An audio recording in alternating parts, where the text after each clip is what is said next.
back, ladies and gentlemen. It's EU Challenger League Grand Final. MNM Gaming versus Hellraisers, and it's UK Massive versus the Russians on the other side.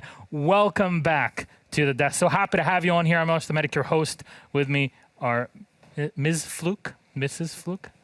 I'm not married, I think. I could be. Yeah, it's me. Hi.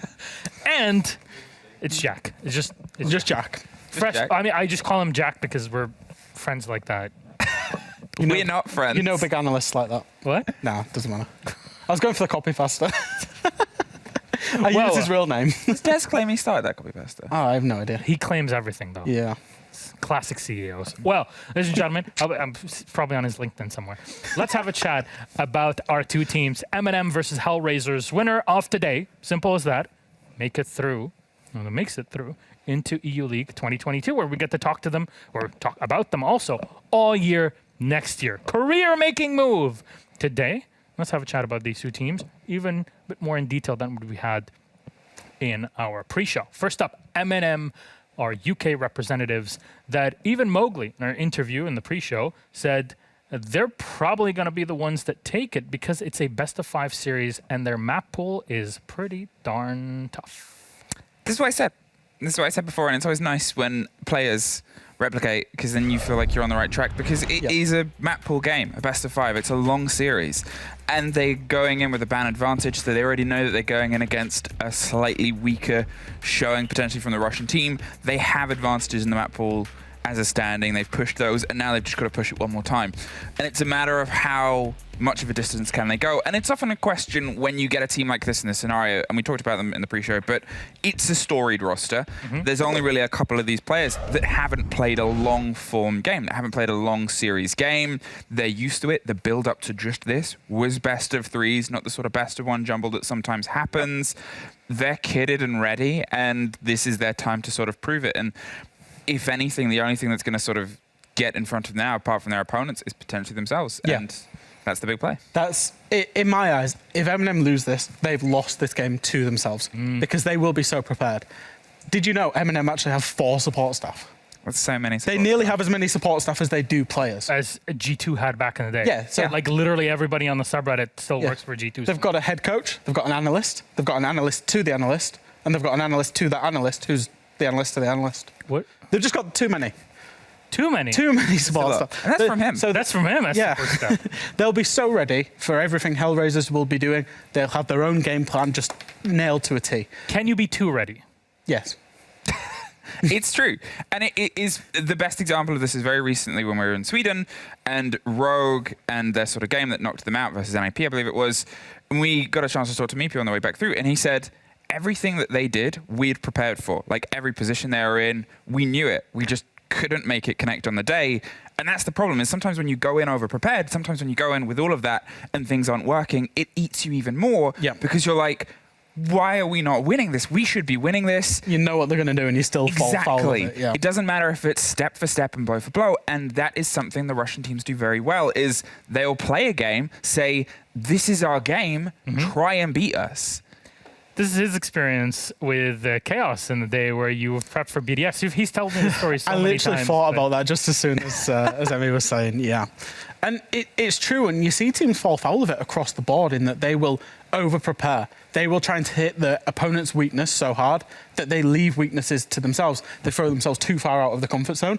And that's one thing that, as we talk about Hellraisers, that's one thing that the Russian teams do very well, is they play their own game. They don't necessarily counter too much. They know what their strengths are, and they play to their strengths rather than their opponent's weaknesses. So what are their strengths? Because we talked about MNM and having kind of 4 players around Nello, where he has everybody on the leash. Hellraisers, more aggressive. They can get up in your face.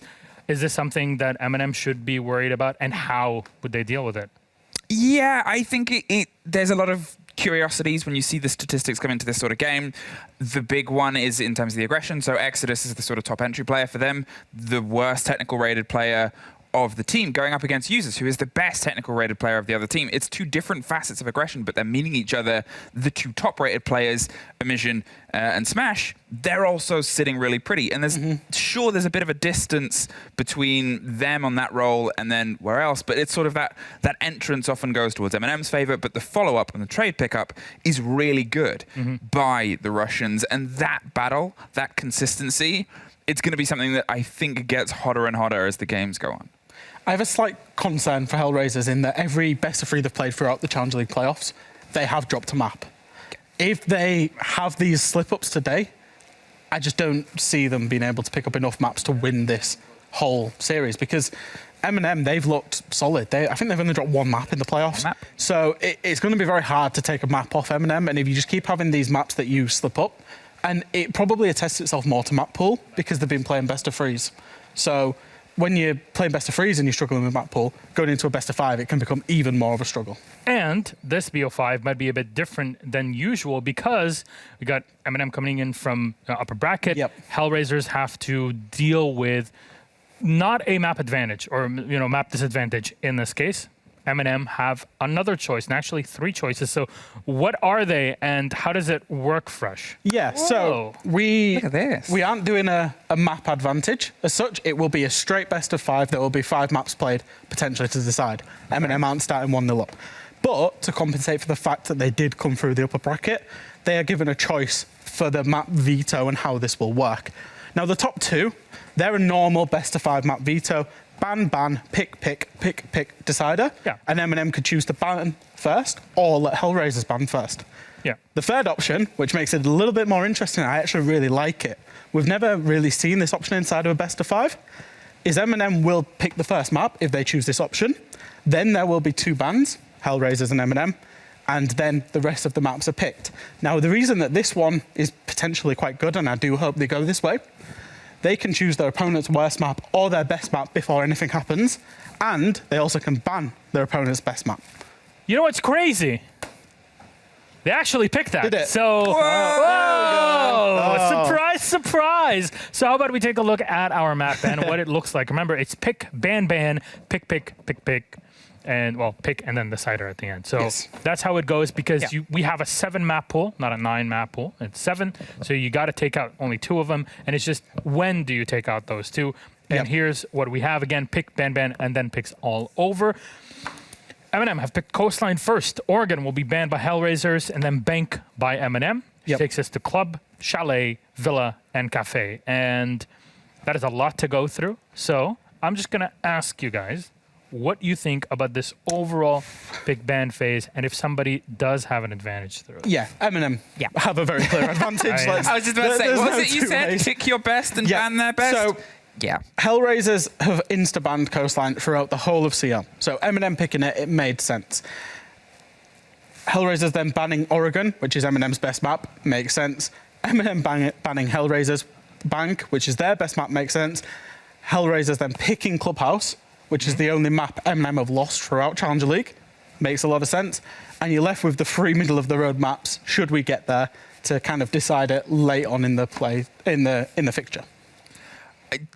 There's something else as well, because I don't know when everybody knew when these map bans came through or when the system was sort of revealed to the players, but sometimes there's always these conversations about hiding maps and expecting maps, and you always expect to see most maps in a best of 5, but a perma ban, you still usually get that as a ban. You still usually get that as a because you get the ban first. Because you get the ban first. So this might be, regarding or depending on how long they've had to prepare Coastline for, a very sort of seat of their pants. We need to get a Coastline game together from the Russians because, as you said, MNM have played a blinder here. They've gone, we're going to take your worst as our opener. Let's see what happens. But it is a thing where in a BO3, you're going to have to let slip a map you're not comfortable on. In a BO5, you have to, at least 1 or 2. You're still protected by the fact you get the ban first. That's it, and that's the difference. So you can have a 6-map Oregon that much worse than it is for them. Well, it doesn't matter because they get to pick the Coastline first, so you get to pick their worst. And that's the thing, you expect to be somewhat protected by even 1 ban, and that's not come through for Hellraisers. MNM have been able to pick their quote-unquote worst map because we've not seen it, and they've insta-banned it every single time. So first up, like even Mowgli was saying, MNM looks to be good with their overall map pool. now they get the advantage in this way, not just a straight up map. I mean, it could turn out with a straight up win. Who knows? What can Hellraisers do to counter that? What is the win condition? Starting with Coastline. I would somewhat be mentally preparing for the second map, to be honest, if I'm Hellraisers. Just make sure that you go to Coastline, almost treat it, in my mind anyway, treat it as a warm-up, get ready, and warm up into the second map, and go from there. It could be a surprise strike, Coastline. Are you expecting that Hellraisers have gone away, worked on it, and are ready for this? No. I'm not expecting that, but I'm expecting that MNM might feel complacent. And as we talked about before, that complacency has sometimes punished them. We're going to talk about Nello as a great player. We're going to talk about the moments he's pulled off clutches. One of those was on Coastline in a game where we expected him to be able to take it. That was incredible in the hallway. And that one moment was what was able to pull them back in. But before that, they were lost. And they were lost on a map where everybody sort of said, they're going to be able to take this. This should be an easy game in hand. If the Russians start to build some momentum on what can be a very quick, aggressive map, they might be able to pull some stuff together because, as we said, they have that sort of dream team double follow-up of Emission and Smash by Ash, which that gameplay works so well on Coastline. They're the ones that need to show up then. And that was one kind of consolation. We talked about this in Sweden, is teams picking Coastline in a best-of-3 or a best-of-5 environment. It does always represent a risk, given the map is gun skill-based. Yes. If Hellraisers turn up and have a better day inside of the server, a better day clicking heads, Coastline as a map almost somewhat becomes irrelevant. Man, I am so looking forward to this. There's no two ways around it. And starting off with Coastline, the map that we think is usually the one that's going to bring more chaos, how do you think the changes to Coastline that we've had over the past few months would impact this map? Because, and especially in this matchup here, can MNM be more comfortable on their defense, or would Hellraisers try to kind of control the vibe, because Hellraisers are starting off on defense in this? Yeah, this is an open question here. I was expecting you to say Hellraisers start off on attack there because it's Coastline, it's considered attacking favour. If they're starting defense, it's because, you know, they want to set the tempo as such. They might want to try things such as spawn peaks, run outs, aggression, 2-3 people peeking the same person. They will have VOD footage on MNM on Coastline, so they will have been able to identify. If they knew this format early, they knew Coastline was likely coming, they can identify habits and weaknesses that they will see and maybe just try and make little plays on them without...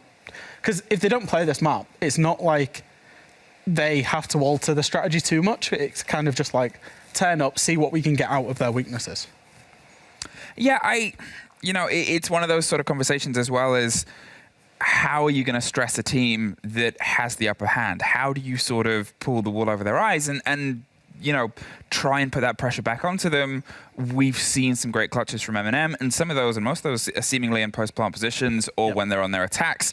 More than anything, they seem to be good at controlling the pace and their defense, and the attack is where the pace starts to become a little bit disjointed at points. If they can shut down users on that entry game, then generally he's been that tour de force there. And I think that's what they might be looking in towards here. What about operator bans and hard points that need to be held on? Because kind of that VIP lounge has kind of changed over the past bit. We have the reinforcement in the wall. You can't run out or deal with things the same way that you could for both sides.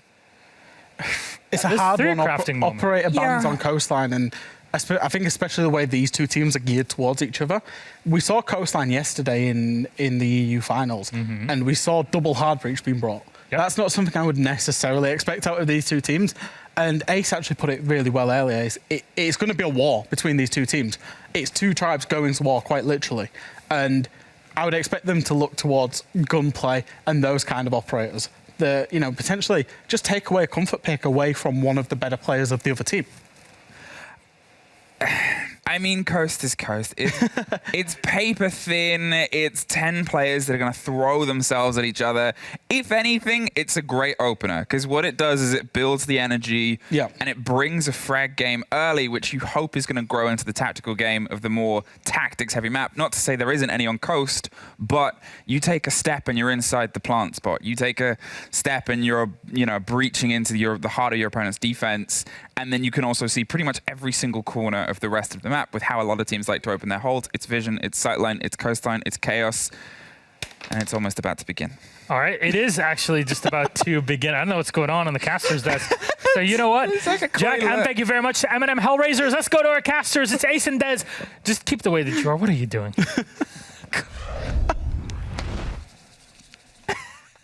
It's going to be amazing, isn't it? I tell you what, that was great. Didn't realise So, that, just to clarify, I've been joking back and forth with production and the observing crew, really quietly whispering. Ace, for the first time in his life, presses the button to speak back and does it really loud. Was it really Well, loud? it was pretty loud. I was like, they're saying it was. Ace, forget these things called headsets exist. That was beautiful. Fortunately, all I said was, it's you. So I was just enjoying the fact that Medics is observing for us. Me too. It's going to be a great day. It's a CL final. It's one of our favourite times in the year, and M&M are back for a second year in a row, Ace. Against Hellraisers, and well, the audience are very heavily with M&M, but Hellraisers, they've been at this now for years. The core of this team, going back to 2019, 2018 time, it's a similar question to what we ask of BDS at majors, at big events. If not now, when? Because they've been at this, like I say, for 2 or 3 years. M&M, we had Yuzus in it last year, Nello coming back in again. The others are kind of new to this competition and at this level of play. So for Hellraisers, the experience is there. They know what it's like being at this top level for a good amount of time, but you cannot ignore M&M's trajectory. No, absolutely not. I mean, you look at the sides, and honestly, I think there's sort of they're very even in footing in terms of that competitive experience, in terms of the the journey they've had to get here. You've got Hellraisers that have gone through a couple of names now, Windstrike, onto Cherty, onto Hellraisers. You've got M&M Force before that. Yeah, Force, a number of the players coming through Force as well. You've then got M&M who, as you say, have been consistent as an org for the last couple of years, but in terms of the players, there's a good few of them that have been through that UK circuit on a couple of the big teams, and there really is that sort of similar pedigree on either side, and they're both going to turn up here, and you just know they're not going to leave absolutely anything. Of course, whoever loses this game does get another opportunity. They get a second bite at it in that relegation game, but neither of them want to go there. Who wants to play the incumbent EUL team to try and rip that spot away from them? It's never going to be easy. You can do it right here, right now. By the end of today, Des, you can know that you are in EUL 2022. The dream has been realised, the year of work has paid off, and this could be your moment. And it all starts on Coastline. What a map to kick things off. It's going to be a frag fest here in the sunny villa that we step into. I'm looking at it and thinking again for M&M, this is the map they're stepping into. And it's a really interesting way we've gone about doing it this year with the map bans we spoke about on the desk already. Rather than giving a one map advantage, you get to pick from 3 options, meaning that M&M get to pick first, then ban 2, then we go through the usual pick flow from there. But it means they get to pick a map that Hellraisers have banned away consistently in Coastline. The big question is, as they posed on the desk, have they been working on it behind the scenes or not? There is only one way to find out. We're into round 1. It's going to be on Kitchen and Service on the downstairs. And looking at Hellraisers coming out with that Maestro ban, that one being targeted, I believe, against Neo on the other side, who's played that quite a number of times, so good to see that coming through. I remember casting him a couple of years ago in the Nordic scene as well. It was a very short stint, but outside of that, has spent much of his time since, I think it was 2018, playing in the UK scene exclusively.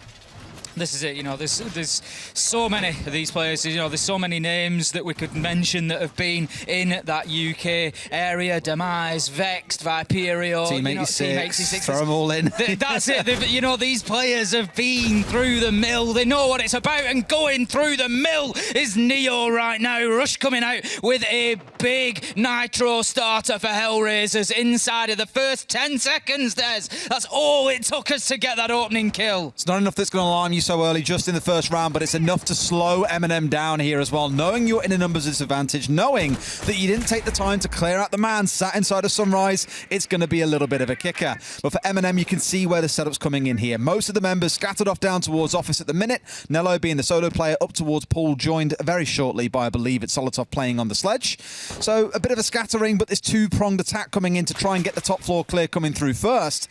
Let's not forget about Na'Vi on this map yesterday and what we said about them. They put so much focus on the second floor that they ignored what was going on downstairs. They missed C4s, they got stung on the vertical, so I want to ensure that M&M are doing proper drone work and are watching out for those angles.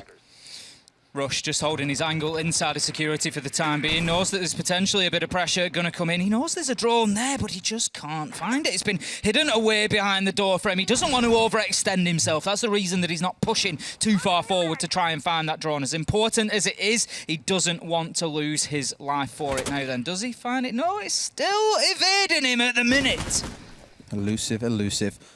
Tyrant, I think, surely saw him for a quick second.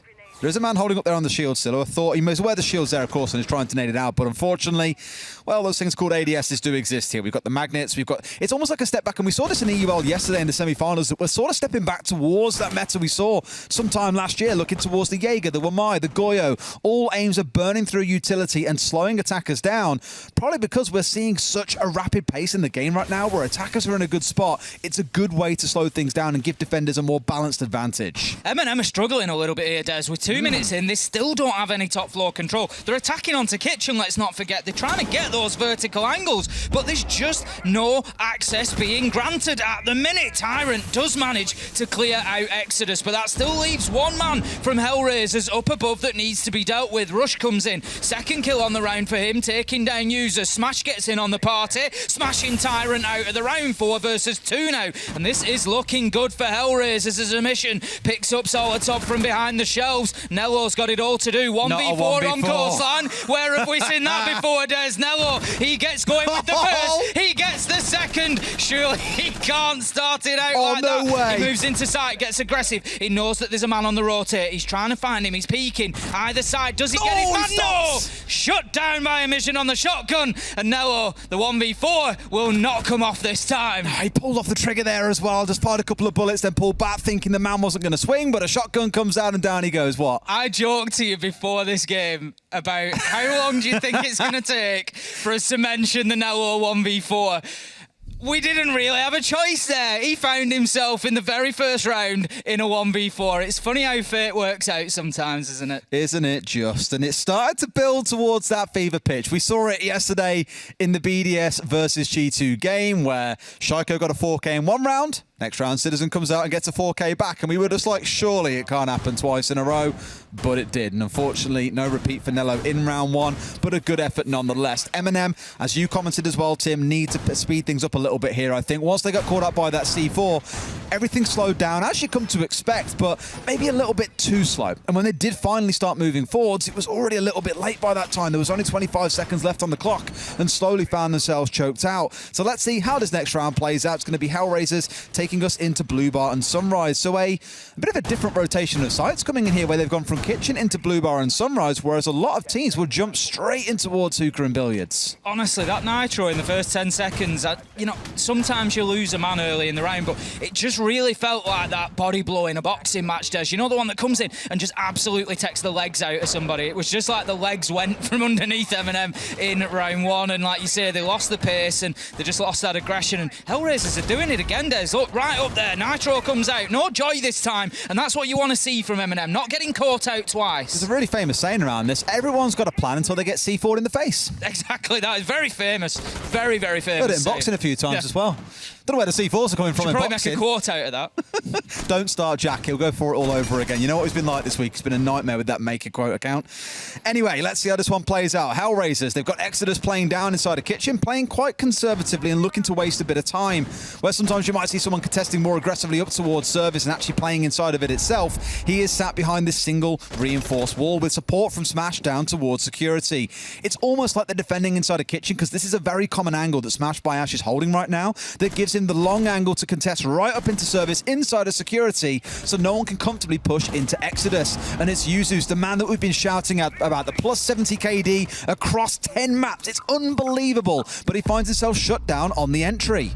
I tell you what, Hellraisers are looking pretty good on coastline so far. To say that this has been their insta-ban map throughout Challenger League, they are looking competent in terms of this defence. And what I like, Des, is that they're doing things differently. You know, this is not the standard defences that we always see on Sunrise. They've got the footholes opened up in service, for example, for a Sunrise defence. They're extending a little bit further out into the map. They're playing multiple players out away from the site, and they're making it very, very difficult for MNM to gain any ground whatsoever, and I'm absolutely loving what I'm seeing from the Russian side. It's looking good so far, but Tyrant has now got control of Kitchen. Of course, we're looking towards Blue Bar and Sunrise, and like that, the tables turn from a 4 versus 3 into a 3 versus 2 in favour of MNM. Small bit of concern I've got is they've got no drones left. They've got one, in fact, still in back pocket. I believe one out on the field for a dead player. So there is something for them, and this is their last one. This is their sole little merry drone that they're relying on to collect all the information for them that they need.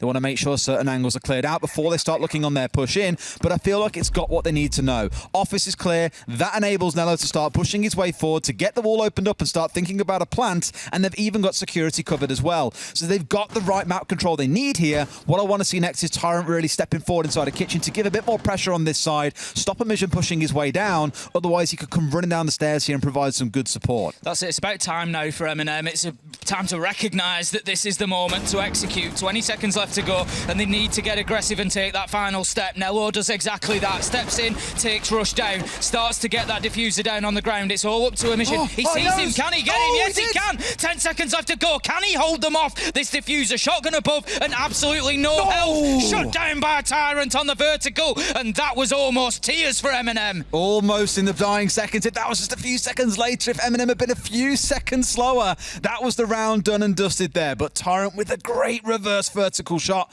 make sure they get it back on side. So 1 for 1 so far. A great first round for Hellraisers. A bit of a patchy one for MNM in round 2, but still ending with a numbers advantage. This is where things start to heat up, because now we've got a repeat of the same site. We're going back into Blue Bar and Sunrise. Clearly, Hellraisers saying we know what we did wrong. We know how to course correct here, and confident they can win the site this time round. That's it, as you say now. It's about looking and recognising what MNM did well there. It was all in the mid-round for me from MNM there. We said that Hellraisers had this nice wide defence and they were denying a lot of map control over to MNM, but there was just a couple of kills that completely turned the round on its head, and all of a sudden Hellraisers just find themselves trying to hang on, and that's a position they need to avoid finding themselves in this time around. So going to be Sunrise Blue Bar once again. We'll see just how far they extend this time, Hellraisers. They had the man out in the corridor next to Kitchen. They had peek holes into Kitchen. They had peek holes into the service area. They're doing the same exact thing again, really making it difficult to move in from this east side. I do really like it, to be fair, where you've got the one in the kitchen, the one in security, the one in the hallway, just saying if you really want to get lobby control or come pushing in through service entrance, we'll be there to greet you. We're there to hand you your keys to your room, and off you go into the building. Only they tend to be bullet-laden ones rather than, well, safe keys to get into rooms, it seems. Let's see where the hold comes in, what the changes are going to be. It feels like they're actually trying to stage here for what might be a more standard push coming in to look towards Sunrise. They're expecting pull pressure to come in at this point, which is why that shield initially was positioned out that way. The more common one being Office on the south side, which here has got a bulletproof inside of. That shield now being rotated off in towards Kitchen, so they're doubling down on their hold of the Kitchen side. Do not want to give Tyrant too much control of it too soon. The thing is, it could be an answer for MNM to take that direct push into Sunrise if they can achieve it, because there's so much manpower and utility effectively just going to be avoided, just going to be wasted out on that main lobby side should they take a more direct route in. What a nade! What a nade indeed! Tyrant drops the explosives right down on Smasher's feet and takes them clean off his legs. It was just so beautifully coordinated as well, because they had the one player holding on the security window, so he couldn't pull back into security. You don't expose yourself to the courtyard, so where do you go? You've also got a drone at your feet, a grenade thrown into that area that kind of sits between the limbo of the courtyard door and also down towards the south, means he is dead, and 2 further kills raining for MNM off the back of it. They are running away with this round ace. It's a 5 versus 2, and yes, they were caught sleeping in round 1, but MNM are waking up into this game. MNM really starting to put Hellraisers through the ringer here in round 3 now, finding kill after kill and just making it extremely uncomfortable for them. Look, you can see it on your screens in front of you. There's nothing for Hellraisers to do but to dash away from sight. A mission flares just chased out of their tail between the legs. MNM now with full access, and Hellraisers having to fall back to vertical holes that have been opened up for them to try and prevent that diffuser going down, but it's very unlikely that they see too much success from up here. Flares manages to get a little peek but can't find the kill, and the pressure continues to mount from MNM. It's just about getting that diffuser down now. The beauty is, of course, you've got both the sledge and the mute here, so shotguns galore to open up whatever holes you may need open. opened up. Mission whiffing a little bit, but Uses finds his double from the lobby side. Flares left in a 1 versus 5, and these are the kind of rounds that you very rarely see go the way of the defenders, unfortunately. Nello getting in position to go for a plant, and Flares is just a mile away here. Going to be in no position to be able to contest this one. Going to have to try and pull off a miracle and get a defuse, all in the space of about 25 seconds or so, and we all know that's very unlikely, Ace. Exactly that. Flares tries to start something to work from above, but shut down immediately as they predicted that's where he would be, inside of Hooker.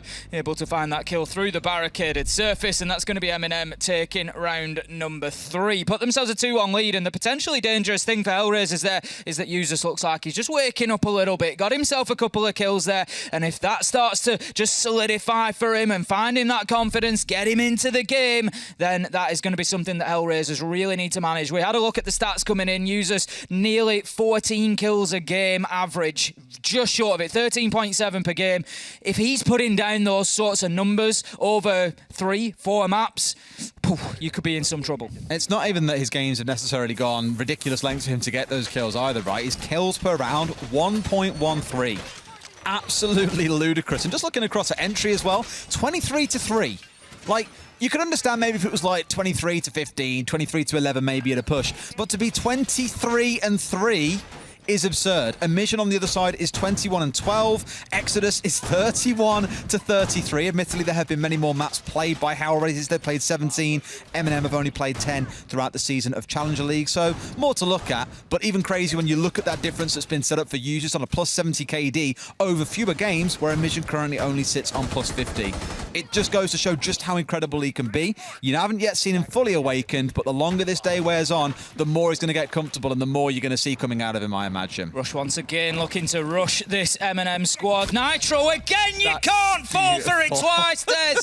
Fool me once, shame on you. Fool me twice, shame on me. Nello just falling foul of those explosives getting launched out, and it's been the same place every time, Des. And Rush has got away with it for a second time. An absolute steal of an opening kill for Hellraisers there. It's the first time that we're seeing them defend up on the top floor. Can they lock this down and level things up? So far, this game is living up to exactly what I expected from it. What, pure chaos? Chaos, but so even as well, just both teams having their moments. Honestly, this is on a knife edge as to who wins this series. And it's all so early on as well, only map 1. Here, MNM are trying to get control of VIP. We spoke a lot yesterday about the likeliness of seeing Kaid on this map to electrify the VIP wall. It means Exodus can play here pretty securely. That's exactly what he's looking to do. Options on MNM's side, you could look to bring along a Maverick. We saw, I forget which team it was, but they were bringing along 2 hard breaches on this map yesterday for this exact reason, in expectation. And there's Exodus finding a kill inside of VIP. And like that, Hellraisers with 5. MNM are only sat at 3, with Flares admittedly being down and finished off here by a nade to a 4 versus 3, but another great start for the Russian team. MNM have got control over the double window now, but of course are pushing towards the other side of the map. They ultimately want to attack onto Hooker and Billiards, so they can't waste too much time on Penthouse and Theatre, but they can't move forward until they have dealt with these east-sided operators, because Hellraisers will just sit and wait patiently, and in those final 30 seconds will push up for the flank. They will make life very, very difficult for MNM, so it is a problem that needs to be worked around, that needs to be solved. Tyrant, he's starting to attempt to do that. He knows there's a man underneath and he's looking to move in and make the challenge, but look at this. Rush is well aware that there's a man moving in through Sunrise. This is not going to be an easy challenge for Tyrant unless he gets the information on Rush's location, and I don't think he's going to do, Des. He's looking for those vertical nades onto site. Tries one, misses one, going for a second. Going to take the hatch out here, will not find his man. Rush is a second away from challenging this. He's being so patient and completely understandable. This is where he dies here as he peeks around as well. Doesn't see him, and there we go. Did get the shots back in, but Rush finds it, and yes, the diffuser is down. You've got Neo now playing up on the top floor looking to press in. The Smash, who's been down as well, but rezzed up by one of those Kona stations, it seems, back on his feet.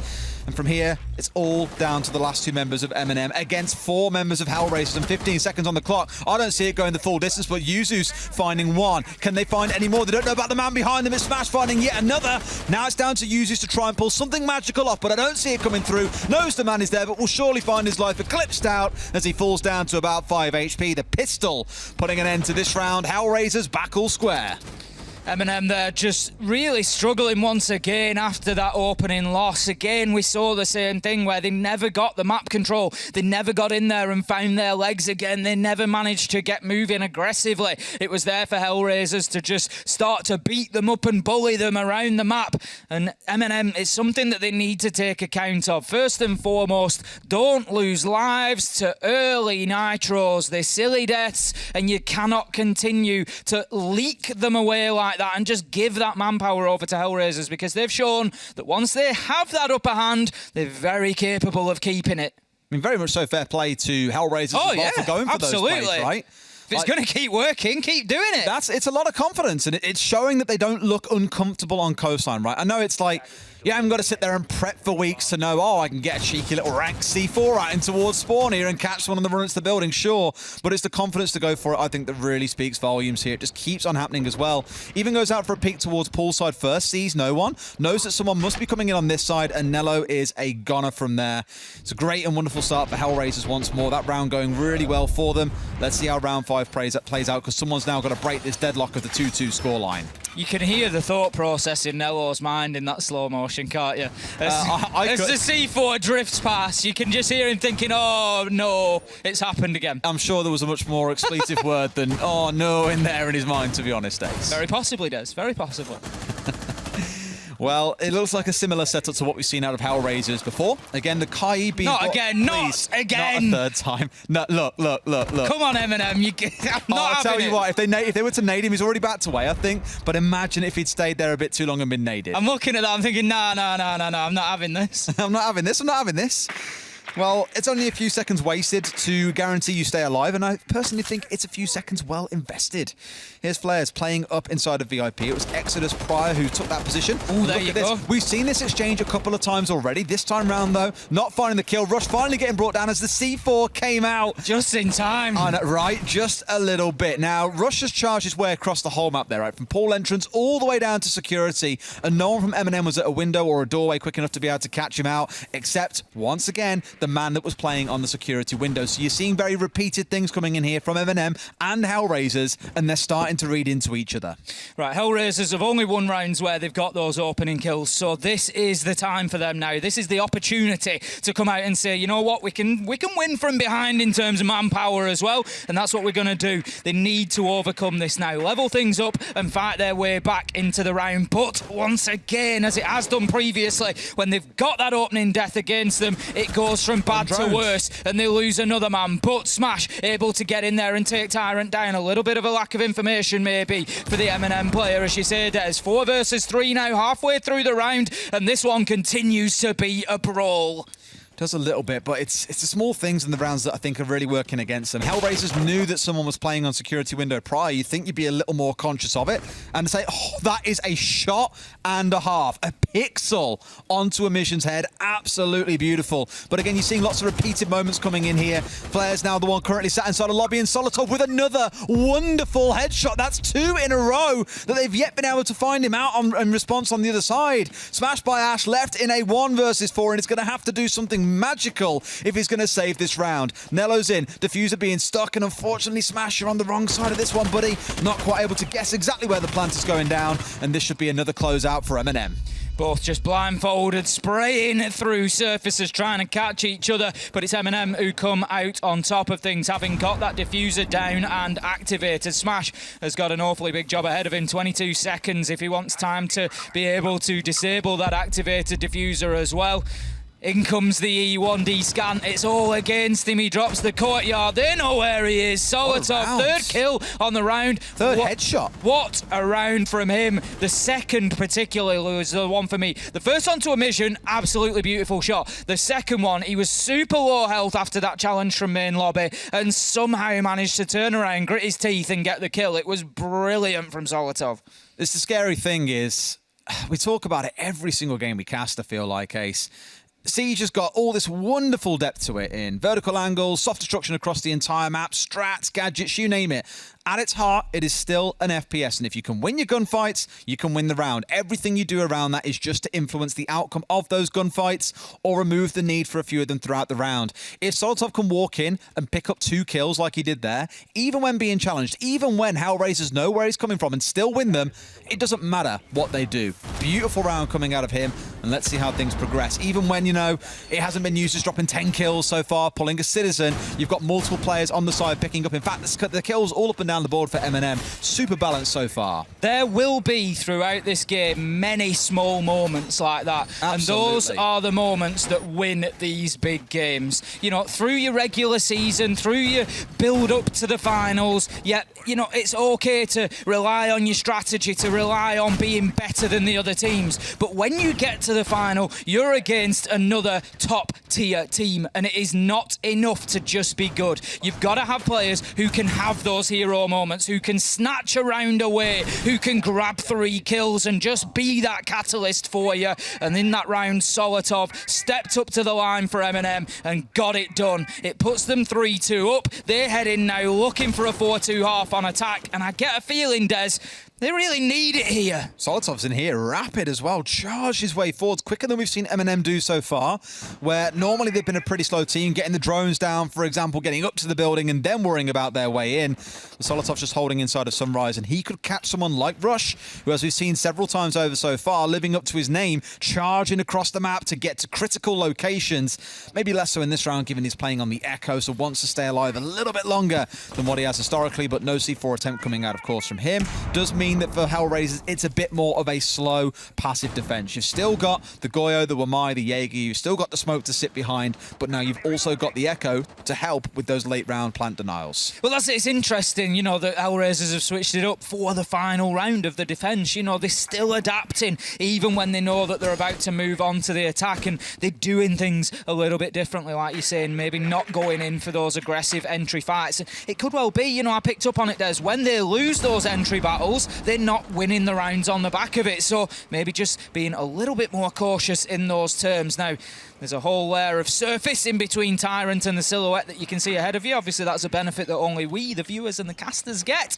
The players have absolutely no idea how close they could be to those big sort of wall bang moments, but we're going to continue in this stalemate for the time being. 1 minute 30 in. No real top floor control for MNM yet. Something else that they struggled with on previous kitchen attacks, there's not being able to clear out Hellraisers quickly and get that top floor control.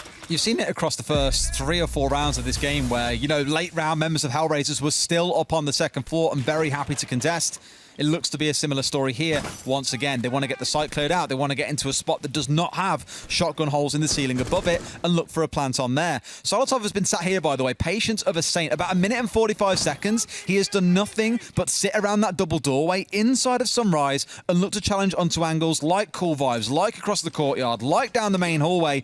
Outside of that, he has done nothing because there's been no need to. I think MNM might be making assumptions here about just how clear they are up in VIP. A mission manages to get Nello, use this onto Smash, and this is just turning into an absolute bloodbath inside a site. But the diffuser is down, and Hellraiser's currently sitting on top of this battle. Users moves in though and takes the head off a mission as he gets himself through service entrance. A little bit of site control is now in the hands of MNM, but with 13 seconds left to go, Solotov's position here is going to be particularly important, but they haven't dealt with the threat above, and it's cost them, Des. We said that they didn't clear out VIP, they didn't get top floor control, and that has cost them the round. Hellraiser's able to hold on. It was as if MNM opened up the VIP wall and thought that that was enough, thought that that was the deterrent, but Flares went in. He had a little peek. Is there anybody there? No. I'll play it quite happily then. And he's just sat himself in there. Brilliant round from Flares. Clearly, the MNM game plan is not to get vertical control. They don't want to deal with the entire map and get caught up in the mini games that Hellraisers have established for them around the map.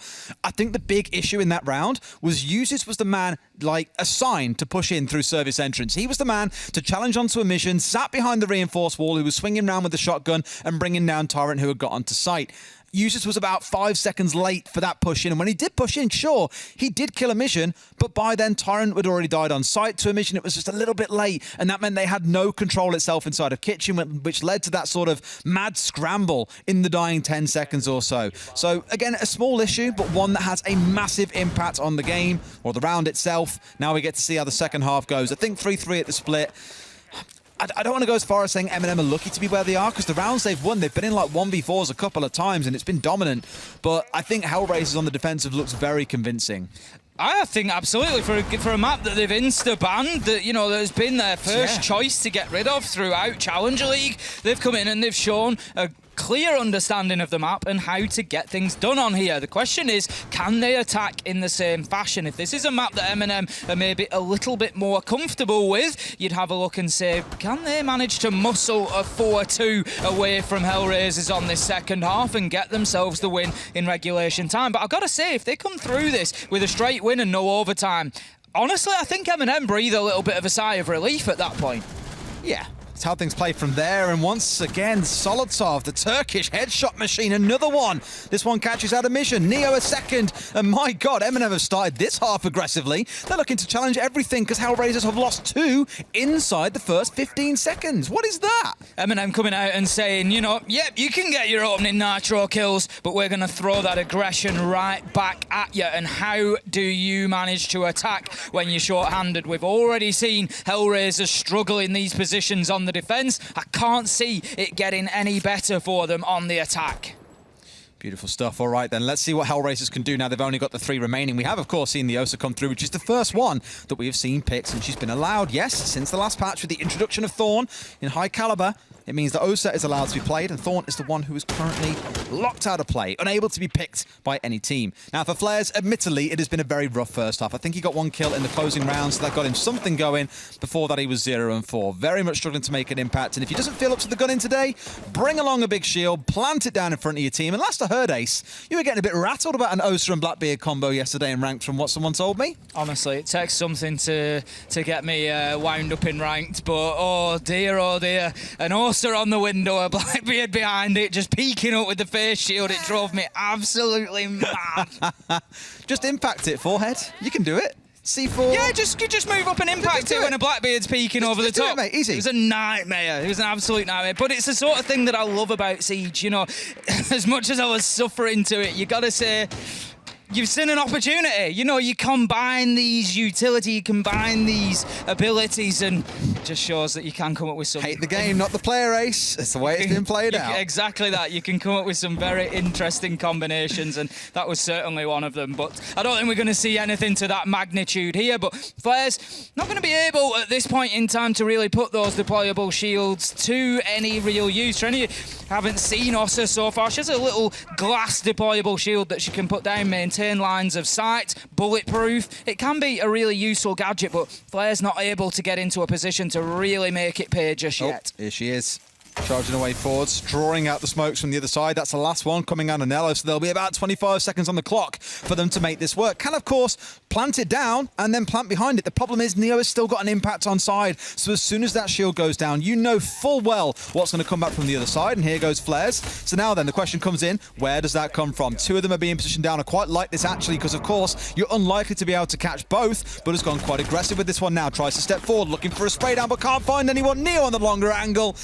You could see the intent, but not quite with the execution required to pull it off. MNM win the first defensive round. And I think, that's probably something that we're going to see, become common with the use of the Osa at this sort of level. It's one of those, I would expect players at this level on a defense to be able to deal with that operator. Moving in behind the shield there, you're pretty exposed, feet, shoulders. They should be able to pick up shots. Maybe in your ranked game you might find it a little bit difficult and it might be trying to shoot a blitz or something, but these guys, they should be just chipping away at that operator behind the shield. And when it's deployed, as you say, they've got the gadgets, they've got the utility in hand, they know that it might be the case, they've got the impacts ready. I think, in that sort of context, trying to get in there, get your shield down, planting behind it, I think it's unlikely we're going to see too much success at this level. What I don't want to see off the back of that, though, is go, Oh, they picked Osa and she lost. Therefore, she's crap. Never No, bring Osa absolutely again. not. Because let's not forget how that round started again. 2 members of Hellraisers were dead in the space of 15 seconds. That round was basically a 90% win likelihood to MNM already in that situation. So take it with a pinch of salt. If we do see it again, I'll be excited to see what happens. But this round, at least, Flares is stepping over to play on the DKB, the Roma Hunter. And rightly so, because on the other side, Solotov has picked up that Vigil. Yeah, it's an interesting one about Orsa. I mean, used in conjunction with actually getting the plant down, you know, I can see the strengths there, but I don't think that's necessarily going to be sort of the main strength. I think, you know, a really big use of that Orsa shield is actually the post plant. You know, if you've got it down and you can play in behind there with the diffuser down and you've got a line of sight on it, you know, that's like a step up from having your drone watching it. You know, you're able to then immediately and directly impact onto any sort of disable attempt. So absolutely, completely agree. Given time, I think, you know, there will be uses for that operator, but I think they'll probably be quite circumstantial, quite specific. So you'd assume. Let's see then how round 8 plays out. Hellraisers need to get this half started. We saw this back at the start of the first half, so I'm not too worried yet, where Hellraisers very convincingly took their first defense, and then MNM kind of scrapped their way back into second before settling into the groove of things in round 4. So I want to see a couple more rounds before we start drawing any assessments about how Hellraisers are doing. Here, at least, Solotov's looking to get a bit of contestation on the go in towards VIP. Worried about a bit of pressure potentially coming in from the hookah balcony. So has a shield facing out that way, but this is a small part of it here. Quite aggressive coming out the other side. Exodus stepping up a little too keenly there and very quickly shut down by the members of MNM, almost as if he was just a fly on the wall to be swatted away. No big concern for them. Solotov's having a great day so far, and I'm interested in this MNM defense because, once again, it's sort of like the, you know, it's how did they do compared to Hellraisers. Hellraisers did a very good job of keeping hold of top floor and using that vertical control. MNM are trying to do the same thing. They've got a lot of utility in and around hooker and billiards. They're trying to keep hold of this area for as long as possible, and so far they are doing a very good job. They're doing as good a job as Hellraisers did. A mission with a beautiful shot onto Neo, though, leaves us now 4 versus 4. Halfway through the round, MNM still clinging on to that top floor for the time being. And that's all right, that's plenty just fine. One just drops away there at the last second as Smash steps his way through, looking to challenge in towards the bottom of Cool Vibes. We just saw a player from MNM scoot down there and fast away, get away from this as fast as they can, sorry. Now playing mostly around sight. It does give Hellraisers probably here about 60 seconds to play with, but Solotov somehow has slipped from playing up in bars all the way down to lobby and picks up a second wonderful kill in the round, this time onto a mission. I know we've said it a couple of times, but this guy is the Turkish Terminator.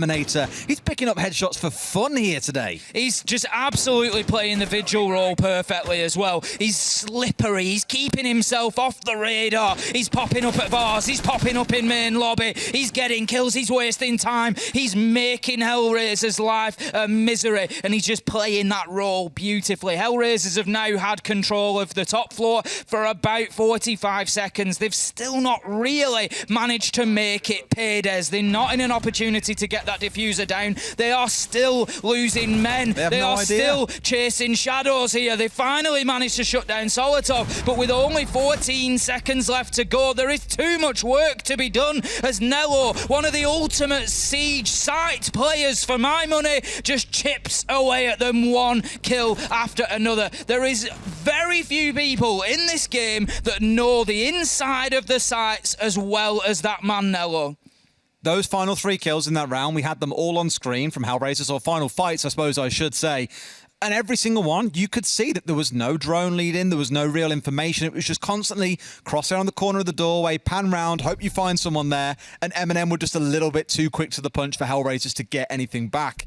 Just goes to show, you get towards those dying 30 seconds or so, when drones are running light, when you're out of information, it gets very scrappy for the attackers. A good closeout by MNM. They move up to 5 and 3. 2 defensive rounds back to back. MNM looking supremely confident here on the defence, and right now, you gotta say, they're looking good for Coastline. Like you say, heading up now to another good site here, Des. This is the one real strength of Coastline. It's one of the reasons that I enjoy this map, is how viable all of these sites are. We even see now solid defenses inside of Penthouse and Theatre. There are 4 realistic options, and that just gives MNM a real opportunity here. If they can lock down what is, in many cases, a primary site choice for a lot of teams in Hooker and Billiards, they get themselves onto map point, and they really do look to put themselves in a good position, best foot forward in this best of 5.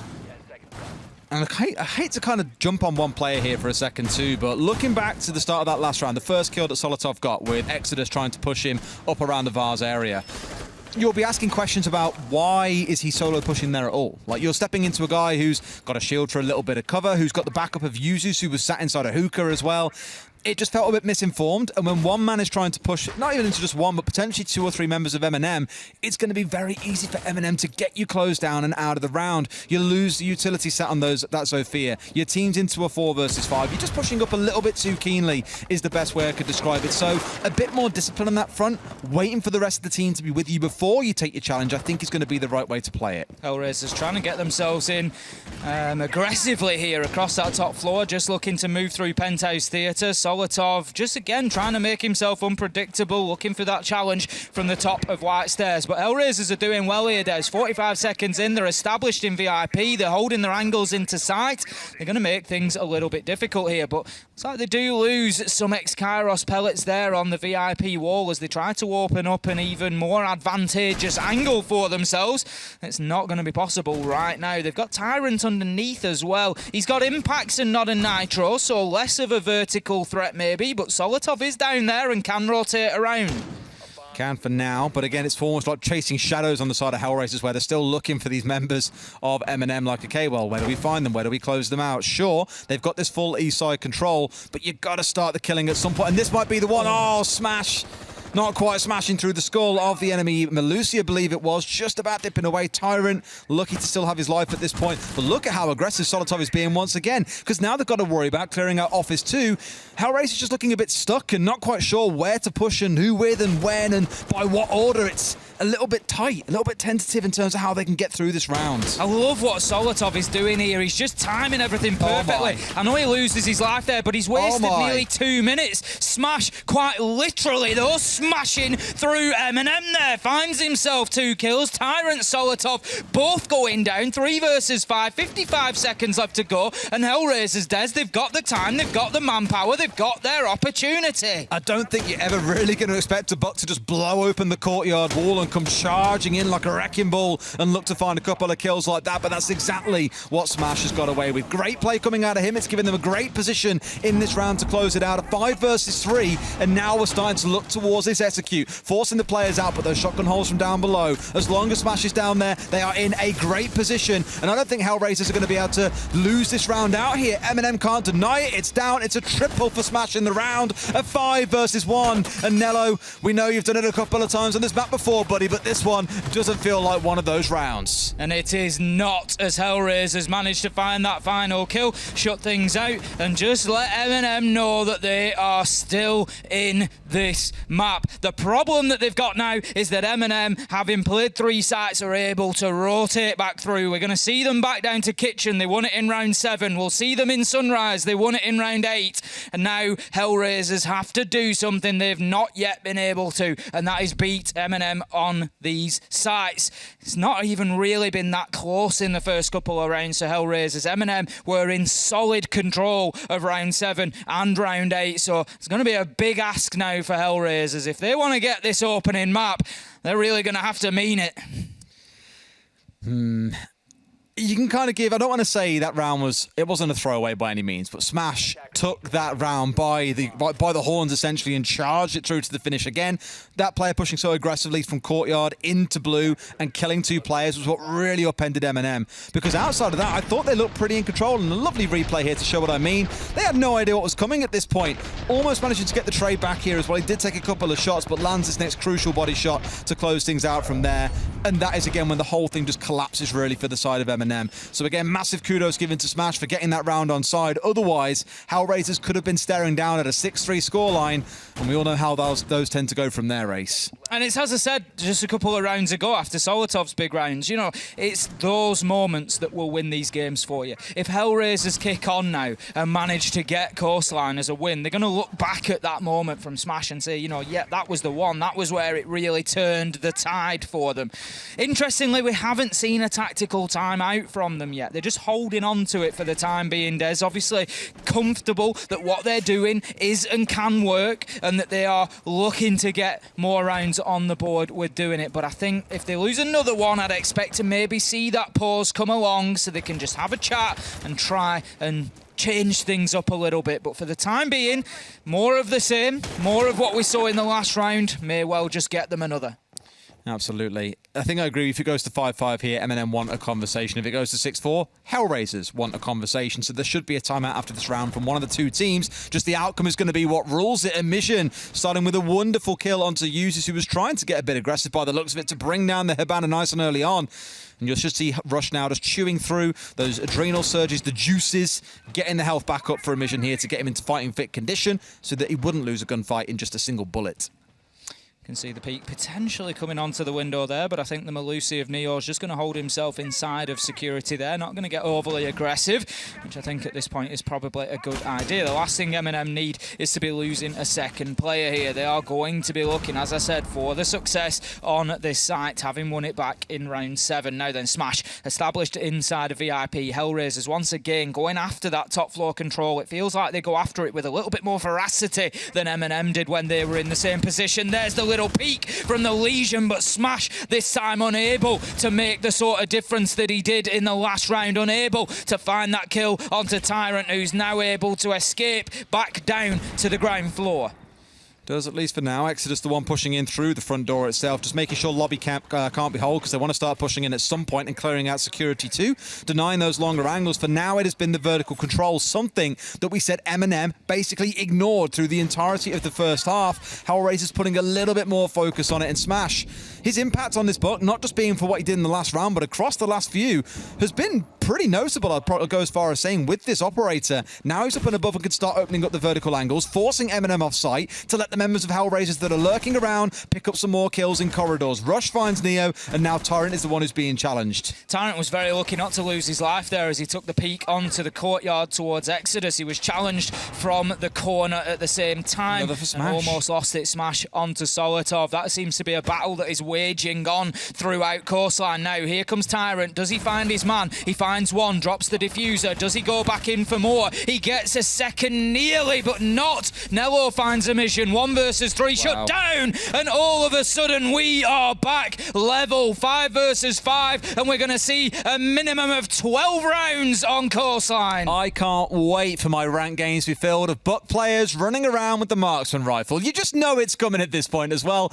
because Smash is making it look easy. He picked up a 3K in that round. Again, I keep on speaking about the plays that he's making, the vertical control that he's establishing. You know, throwing back 12 months ago, it reminds me a lot of what we used to see out of Gorgona playing on Kavana. He loves Buck. It's his favourite operator. I asked him why, and he said, you know, Buck over Sledge because it's not just about the vertical destruction, but it's also the horizontal destruction you can do. People just don't expect you to open a massive hole in the wall right in front of their face, but he's all over the map, causing absolute chaos for the side of MNM. It's wonderful to see. He's up to 12 kills. He's dragging Hellraisers through what historically has been one of their worst maps. They always ban it away, but my God, are they giving MNM a challenge.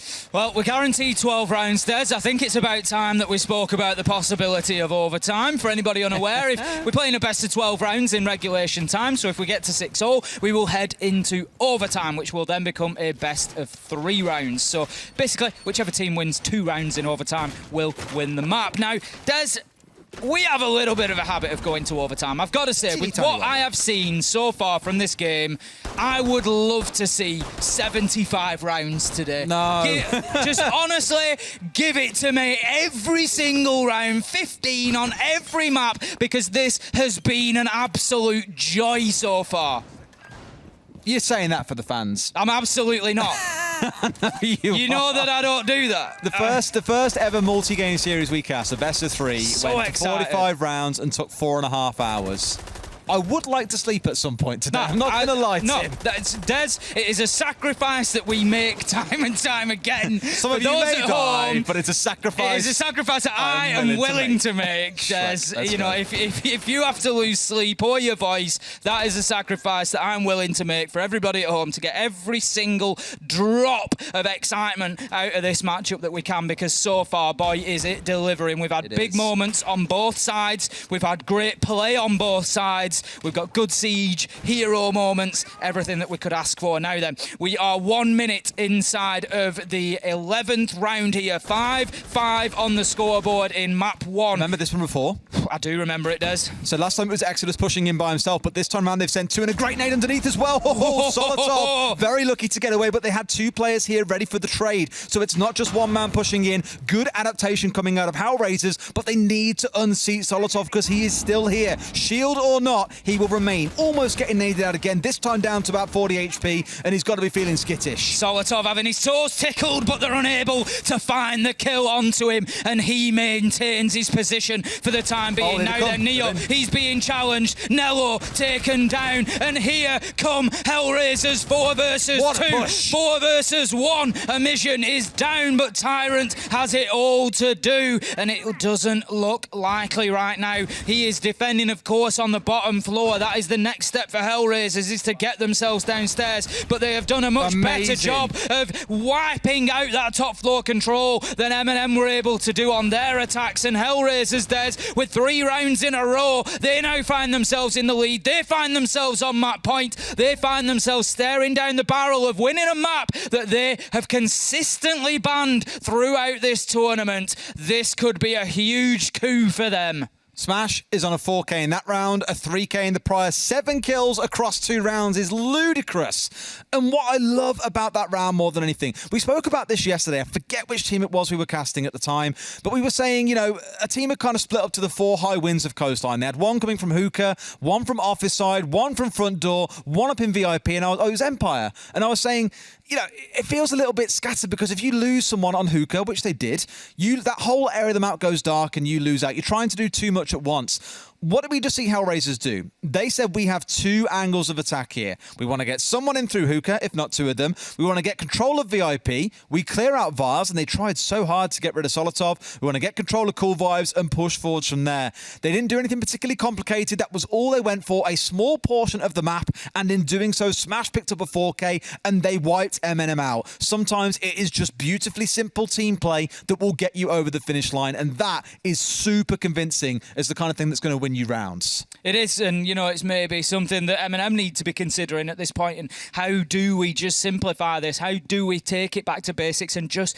make sure we get the round? Because they need it now. It is map point. If Hellraisers take this 4th round in a row, they will take Coastline, and then they'll be heading into Des Clubhouse, the only map that MNM lost during their Challenger League run so far. What an opportunity for Hellraisers that poses. It could go horribly wrong very, very quickly if MNM aren't too careful here. Because looking at it, you'd say, well, MNM take the first map. It's Coastline, it's their pick. They got to pick it before Hellraisers could ban. Like, they should be winning that map every day of the week.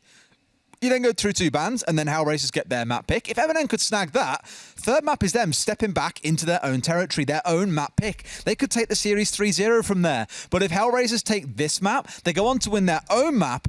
Suddenly that 3rd map is looking like the big swing point really in the series. If MNM can't take it, you start feeling very, very nervous because the longer a best of 5 goes on, the more watered down the map pool becomes, the more likelihood is that both teams play on that map. Just want to stress it again though, Smash currently on 16 kills on this map inside 11 rounds so far. Wonderful start.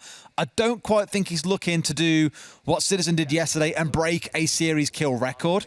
Citizen was, 55 kills yesterday to break 56. Out the best of 3, and 2, I think it was 55 in the end. Because one overcounted. One was overcounted because of how it worked out with someone being downed rather than killed, yes. But either way, he was 2 kills short of the best of 5 it's still pretty records. impressive. Well done, Citizen. Sure. You know, I'm not taking it away so from I'm just you. saying, 55 or 56. It's not quite there yet, but if Smash can carry on playing this way, 57's the target. I'd love to see him smash through that today. It'd be the dream. We need to stop saying the word smash outside of his name as well, because every opportunity we can say it would have been like, smash, smashes through MNM, and it's just like, for God's sake, it's too easy. I'm going to keep doing it. Of course. I'm going to keep doing it. All right, you carry on. Absolutely. So we come into round number 12. This is where decisions could be made. Hellraisers have the opportunity to get the map 1 on the board to get themselves an early advantage here. They are going to be attacking onto that top floor this time. It's going to be Hooker and Billiards where they try to get this one over the line, but standing in their way is a resolute MNM squad, but they're a little bit beaten up at the minute, Des. They've lost 3 rounds in a row. That technical pause that we just had while we just needed to sort out a quick issue might just be a little bit of a saviour for MNM. Quite possibly, but they've got a lot of work to do. My concern is how the last couple of rounds have gone.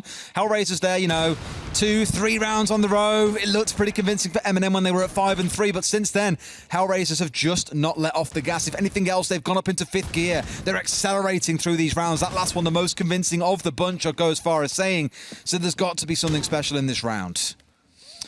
Quick access has once again been found into VIP, something that Hellraisers have done very, very well so far. I'm going to look to try and open up that wall if they get the opportunity, but there is a Kaid Electrical at the moment that is going to prevent them from doing so. May well have been applied underneath, I think. If that's the case, then it's going to be a little bit of a detour if Hellraisers want to clear that off. Alternatively, it might just be around the corner, potentially somewhere, but we see more and more sneaky little places to keep those Electricals safe for the time being. Solotov, he's on the roam once again, Des. He's downstairs, and I'm not sure Hellraisers have picked him up. If they haven't, that could be their undoing.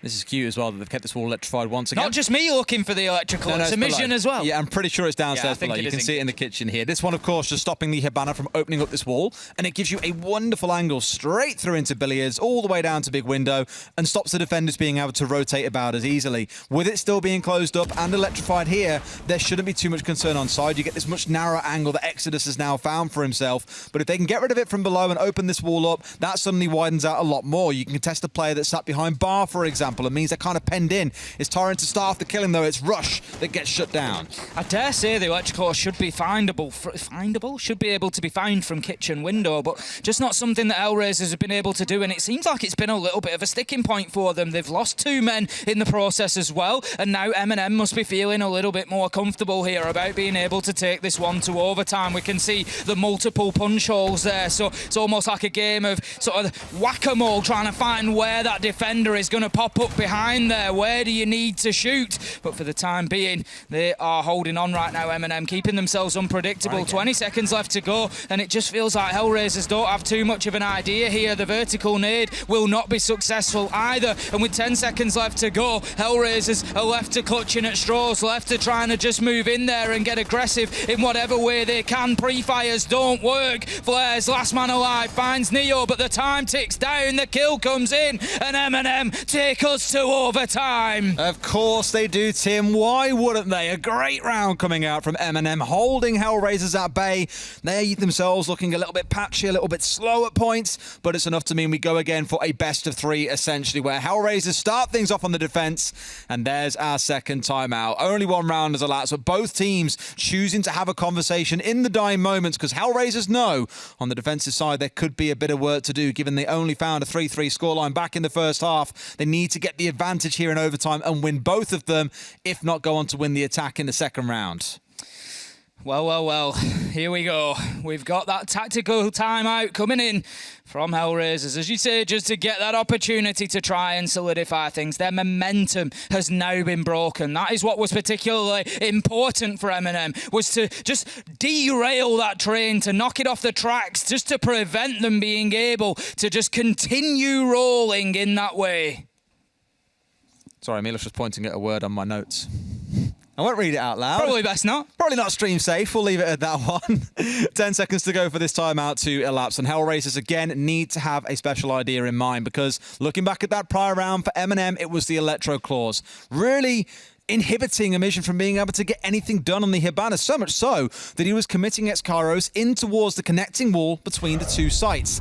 And how was that stopped? By the player behind bar. What did they do to try and counter that? Get some nades in from below. But nades, you've got to land them dead on really to get the kill onto anyone, Tim, and they couldn't quite connect onto the player sat in behind the bar, so those Excaros were ineffective, and Hellraisers were really just stuck from that point, forced to try and brute force their way down the corridor, and sadly could not get away with it. No real advantage here in attack or defence, you would have to say. 3-3 in either half, so no team really excelling on either side. What I would say, defensively for Hellraisers, Kitchen was a good site. Played it 3 times, won it twice, only lost it once. One thing that MNM really struggled to do with their attacks of Kitchen was to lock down that top floor control. I feel like a broken record, I keep going on about it, but it's because of the importance. We saw them lose a round specifically to that top floor angle. They have to go in. A, they have to do it aggressively and quickly. They were too slow in trying to get that top floor. And B, they have to control it after the fact. There is no use putting a hole in VIP wall and thinking that that is enough of a deterrent and then leaving it. They have to make sure that they keep hold of that top floor, that they account for all of the Hellraisers players and that they keep them away from those vertical angles. Interesting change coming in here where Hellraisers have doubled down on the same idea as MNM, bringing along the Electro Claw, but they sacrificed the Wamai in the process, really wanting to lean quite heavily on those Yokais being brought by the Echo. Now you're probably looking at that and thinking, okay, well, so what? The so what of that is, looking at the other side, they've got more than enough flashbangs to burn through the ADSs and then 6 frag grenades on side.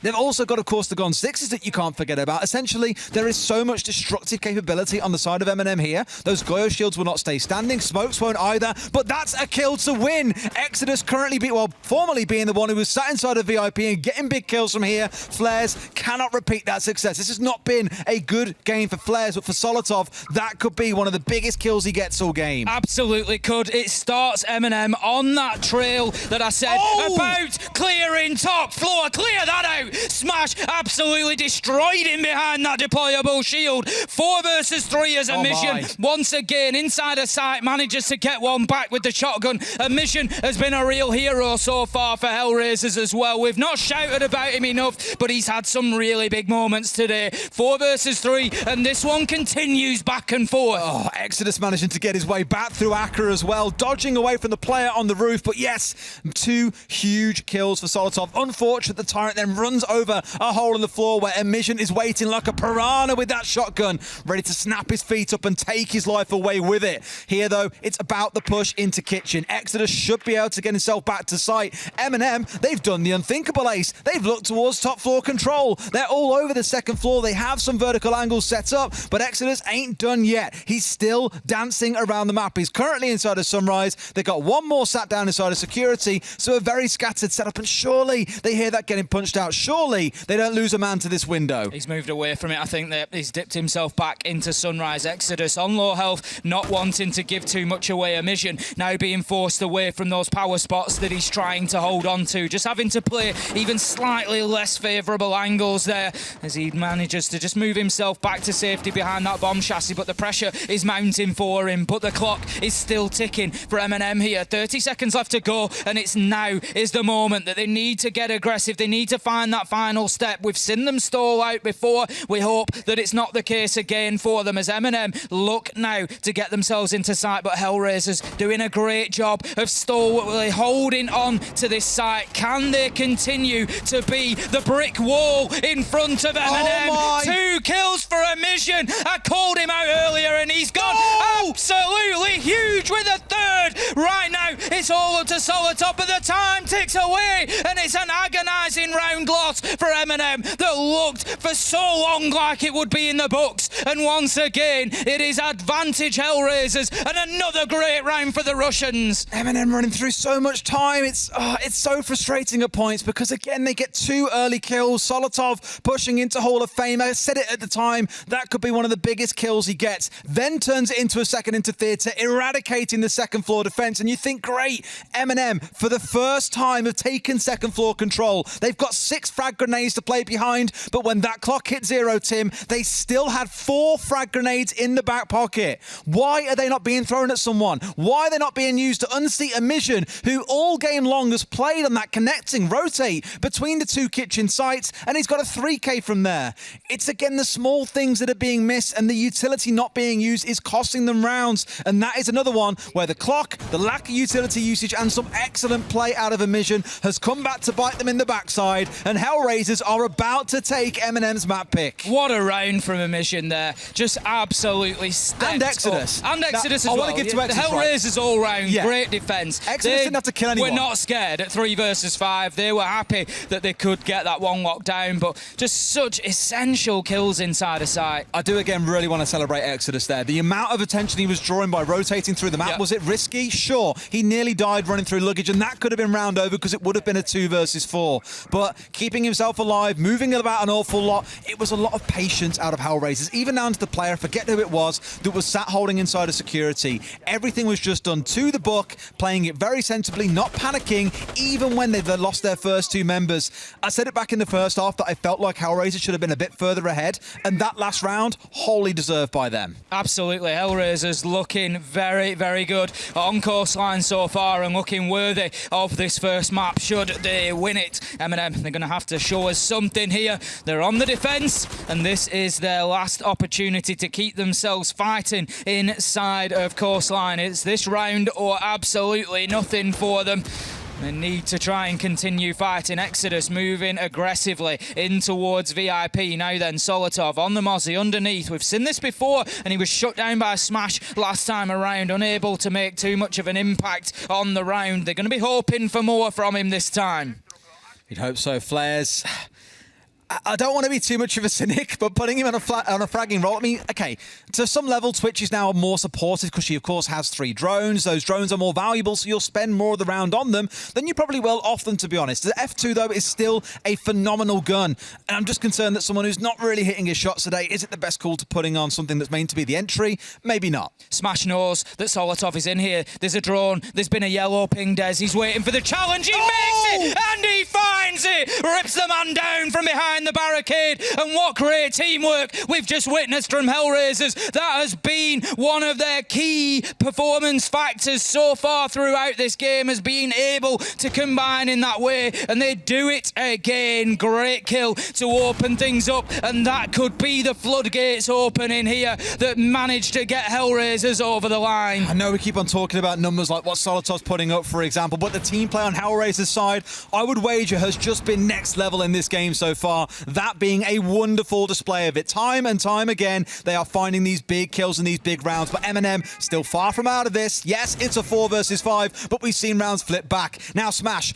across to the other side of the map again. The man's a madman. He will not sit still. No one on Hellraisers will. This is like a wacky warehouse. It's like a playground for the Russians right now, and they're having a field day, charging back and forth, keeping MNM guessing, and they've got 40 seconds to play with here. So MNM are relying a little bit on that clock to do him a favor or two. Exodus, he's trying to push his way down hallway. He's died pushing coming up through here so many times over, but he needs to get it broken open, Tim. MNM desperately need the 6th man to come to their rescue here, it feels. They just, as you say, Des trying to hold on. Users finds a big kill onto Rush, takes some damage in the process, but those seconds, they just keep ticking. They just keep burning away. 16 of them left. A Mission finds Users. There comes one back from the side of MNM. 10 seconds left to go. Flares has to get in here and get this diffuser down. That's what he's going to try. The smoke canisters in order to help, but denied from underneath, snatched away, and an attempt again will be made by a Mission, but no chance. And we go all the way to 15 as MNM manage to fight their way back in hooker and billiards. Again, such a crazy decision. Everything's smoked off, and where do you go? To the one place you can plant where there are vertical holes below you. It's such a kicker because you know that you shouldn't be planting there. You know it's easy. Be a thing. It's easy done in that situation. 10 seconds to go. It's a panic plant. It's a panic plant. It's just got to get in, get it down. In the heat of the moment, you can make bad Tunnel calls, vision. and Tunnel vision. That is one of them. Round 15 is the way it has to go for this first map. You would not have it any other way. As we step into it, Hookah and Billiards are going to be where Hellraisers step into for their final defense. Is there anything saucy coming out on the defensive side? Not not really. Once again, the Wamai being dropped away, the Kai coming in, but the Thunderbird is here for Rush. So you're once again going to see a player sat inside of VIP. I don't want to harp on him too much, but Flares, please let's not let it be you. Let's have Exodus inside of there. He's the one who's done a lot of damage onto the members of MNM when they have tried to push in through Hall of Fame. That has got to be the play they go with, because MNM have shown so far they've been unable to break it open when Exodus has been the player sat there watching. We've only seen one defence of Hooker and Billiards so far for this Hellraisers side. It was back in round number 4, and they were successful. They did manage to hold on to it, but MNM, there's a little bit more on the line this time around, you would argue. Back in round 4, it was not about a match being won or lost, and now it is for both of these sides. Hellraisers, as you said, as they've been so good here on Coastline for a map that we don't see them play. They've been solid. Surely not. Here he goes again. Rush is looking for it. Solid. There's the nade. There's the counter. I cannot believe what I'm seeing. Solotov, 200 IQ play, baits out the man and just rips him out of the round with the nade. After the number of times he's got away with peaks like that, C4's looking towards Paul, finally gets himself caught out and shut down by Solotov. We called him the headshot machine, the Turkish Terminator throughout this game, but now he's got some explosive ordnance on side to put to his name as well. 5 versus 4, and for MNM, you look at it right now. We'll take a picture. It's 2 minutes 15. It's a 5 versus 4. This is where you say MNM should be able to get the win, but with how Hellraisers have fought, how they've fought back so far, Smash especially, I think it's so hard to count them out. Your man Exodus is just again making himself mobile up on that top floor. Let's not talk, it was a big opening kill and it was an absolute beauty, but let's not talk in terms as if this is anywhere near done yet. 3 versus 5, may I remind you that Hellraisers were able to win on their defensive kitchen, so they are more than capable of doing this. 1 minute 40 left to go, and MNM, they've been a little bit quiet since that opening kill. They've not really got in and pressured Hellraisers yet. They're not forcing anybody around. They need to start just bullying them a little bit now. Bit of a change here where originally it was Solotov holding inside of Sunrise for about 2 minutes, if you remember, in an earlier round today. They've changed that now. It's Tyrant that was sitting there, and Solotov is free to go and move into office. So trying to play a little bit looser here, get some damage from below, making use of the sledge. They want to force people to move. That grenade not quite connecting onto the right man, but my God, would it have been massive if a mission had gone down there. 1 minute left to go. There's still a man from Hellraisers playing underneath here. I'm not sure if MNM are aware of that or not. They're not, Des, as Flares manages to catch Tyrant. 4 versus 4 now. We've seen Flares have crucial vertical intervention previously in this game. Is he going to get the opportunity again? I don't think he knows exactly where the man is, and he just ups himself away because he's concerned of this pinch that's coming in. There's the challenge. He gets a second, and Flares goes big. Can he burn even brighter?